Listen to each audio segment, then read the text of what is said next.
Hey guys, welcome. Now, anytime you want to register your vehicle, your car goes through a series of inspections. They check, to make sure it meets all the requirements, everything is on point and everything. Your brakes are sharp, your lights are working, the interior is good, the body is all smooth, and we don't have any dents or sharp edges or rust that can easily hurt anyone that wants to use the vehicle, and so on and so forth. So, prior to registration, your car is inspected. After registration, you are given a roadworthy sticker, which is meant to be used for a year if you are using a private vehicle, or 6 months if it's for commercial purposes. Now, this is to ensure that the requirements that the vehicle met prior to registration is maintained throughout the course of the car being used. So, for example, if your brakes were sharp and your car was deemed fit to be driven on the road, it means that the whole time that you are driving, your brakes should consistently be sharp. Now, if we leave it to you and I'm sure some of you, your brakes will not be working and you still be driving.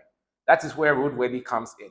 So every now and then, you are supposed to visit the DVLA office, that is a private test station under DVLA, to get your car checked to ensure that everything is working smoothly. And then you'll be given a roadworthy sticker to use for another period. Like I said, private vehicles do their roadworthies once every year, commercial vehicles do their roadworthies every 6 months. Now, this video is sponsored by Plaspark Auto Vehicle Inspection Center. We are right here in Chado, behind Trade Fair. This is your one-stop shop for all your DVLA services, from roadworthy, license renewals, license replacements, and what have you. You can check us out on Google and get directions to this place. It is not very difficult to find at all. We are right at the Exopa bus stop. Okay, so now let me take you through how the roadworthy is done and the things that are checked on your vehicle. Stay tuned. The roadworthy process starts with an officer passing your vehicle over a platform, which immediately checks your alignment.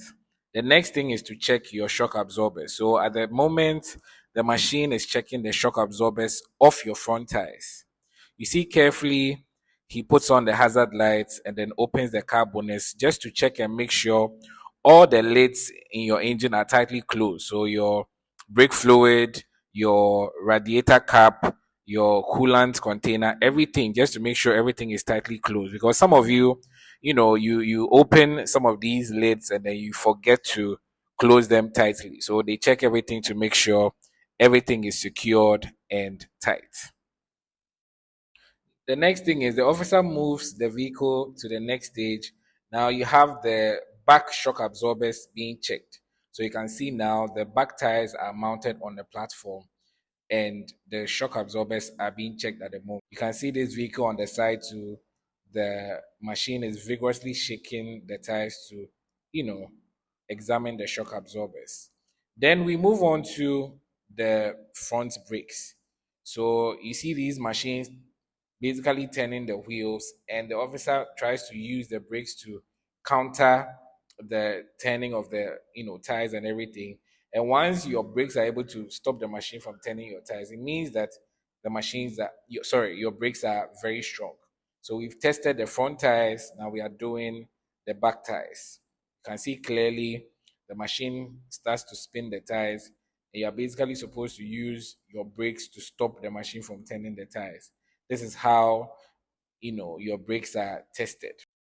Right after the testing of the brakes, the officer then parks the vehicle and moves into the pit, where he checks the base of the car for leakages.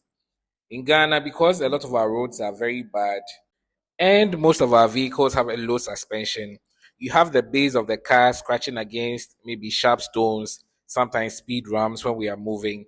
And some of these sharp stones and sharp objects basically puncture the base of the vehicle. So sometimes there could be leakages here and there, and it has to be checked. As the car is moved again, it's passed over a platform to check the axles to ensure that everything is balanced. And then finally, your lights are also checked. Now you need to make sure all your lights are working and in good condition. And then the headlights are basically working at the right intensity. So you see the officer using his machine to check the various intensities.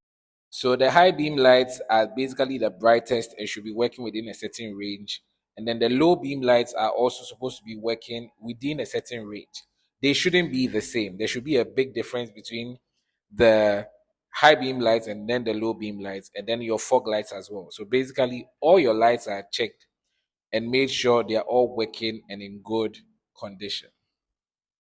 Then again, they also check emissions, how your vehicle is polluting the environment by checking the fumes that come out of your exhaust pipe. Unfortunately, I wasn't able to check that one, so take note. Now, after the roadworthy is done, a report will be printed which will have all the details of everything that was checked so that you know the state of your vehicle. So you know the strength of your brakes, the strength of your shock absorbers, whether your light intensities are within the correct range, whether the axles are well balanced and working as they should. And if all the results are satisfactory, you are given the roadworthy sticker to use for another period until it expires. So take note, by law, you are supposed to place your roadworthy sticker clearly on the windscreen, which is on the right side of where you sit as a driver. So right in front of the front passenger. Don't just keep it in your vehicle and say you've done it. So that is all that is required of you. Bye for now. See you soon. And if you found this content very useful, drop a like, leave a comment, and let's get interactive. Adios. The work is done. It always will be.